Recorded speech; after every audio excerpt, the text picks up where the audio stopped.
Have you ever felt like you're not a leader just because you don't have a title, a platform, or a formal role?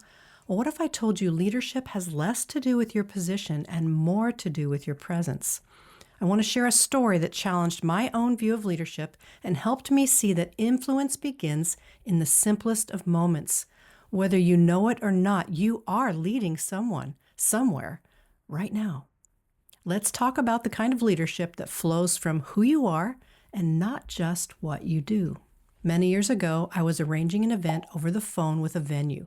I told the representative the name of the organization that I worked for, and immediately he asked, "Oh, are you a leader?" And I was surprised by the question. It felt so stark from a stranger. Am I a leader? And even though I had led in multiple and various ways for most of my adult life, I answered yes, of course, but only after a very awkward pause. Now, around the same time, I was attending a workout class at the local YMCA. I stopped at the front desk to sign in, and the woman behind the counter pointed out two new women who were going to be in the same class with me that morning. I was kind of a regular, so she wanted to point it out. So once I got into class, I went up to one of the women and introduced myself. I remembered what it was like to be new, and I thought, hey, wouldn't it be nice for them to feel welcomed? The woman's friend came in a minute later, and we met as well. So as we were talking, one of the women asked me if I was the instructor. And I said, no, I just come here to have fun and exercise with all these ladies. She responded by saying, I look like someone who had authority. Interesting. Later on, I thought about her comment. How is it possible to look like you have authority? Well, maybe that's something of what it means when Jesus talks about being salt and light. The fact that I was open to these women showed a kind of leadership. I wasn't intentionally going for that. I just wanted to make them feel welcome. And being an extrovert, I always enjoy meeting new people. So this raises a question. What then is a leader?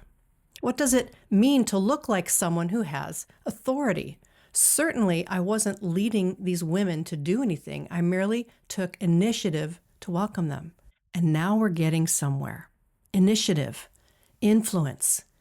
In that sense, we are all influencers. Even if you don't call yourself a leader, you are still an influencer wherever you go. Now, many people don't think they're leaders because they don't have a particular title or a role, but from the beginning of Unhurried Living, we have been saying that you do not have to have a position of influence to be a person of influence. Everyone is a leader or an influencer in some way. Now, that day after my workout class, I was thinking about the way the Zumba instructor led us. Yes, I said Zumba. This was back in the day, and it was a great way for me to get into shape. We all gathered behind this Zumba instructor, and we followed exactly what she was doing. She didn't actually call out any of the moves. She simply did them in front of us to the beat of the music, and we copied her. That's the way of Zumba anyway. Followership is one of the distinctives of Zumba, and it's a distinctive of leadership in general.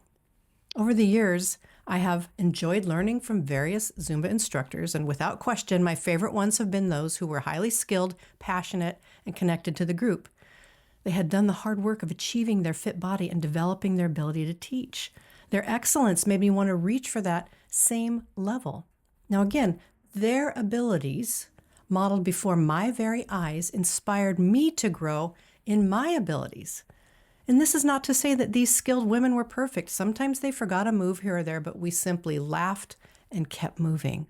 In our own lives, we can be like these Zumba instructors, not always saying something, but modeling something. And like them, many of us have done the hard work of growing and maturing in Christ. Without getting trapped by perfectionism, we can all do our best to live our lives from the inside out. We can be people who model John 15:5. Apart from me, this is Jesus speaking, apart from me, you can do nothing. And Colossians 3:2 says, set your mind on things above. And one more verse, 1 Corinthians 11:1, Paul says, follow my example as I follow the example of Christ. I want to be able to say this to others authentically, don't you? Now, people may or may not need more information, but they will always need someone to model lived grace and lived truth right before their very eyes. Now, in that workout room, there were women of all shapes, sizes, and ages. We were all at different skill levels, And that was okay. Some had been there for a while and knew all the routines. I was that person at that point. I had been dancing for a few years. Some could hold their own, but were still learning new routines each time. Others were brand new and didn't know anything. Now, I started there. I stood in the back corner of the room and fumbled my way along for months. But no matter what, each woman kept coming back. And even the newcomers didn't give up. Even when they were moving the wrong direction and could barely get their feet to go in the right place, they just kept trying. There was an encouraging feeling in the room. The music was loud, the energy was high, and we were all working toward the same goal, to be fit and healthy.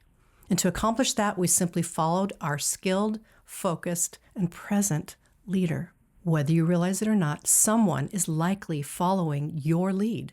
Rather than being intimidated by this, I'd like to think of it as an invitation to do my own inner work and be someone worth following.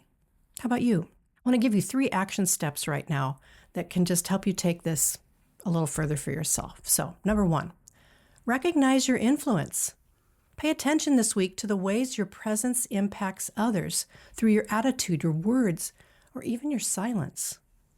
Practice presence over performance. That's number 2. Like the Zumba instructor, focus more on being with people than trying to impress them. Authentic leadership is lived and not announced.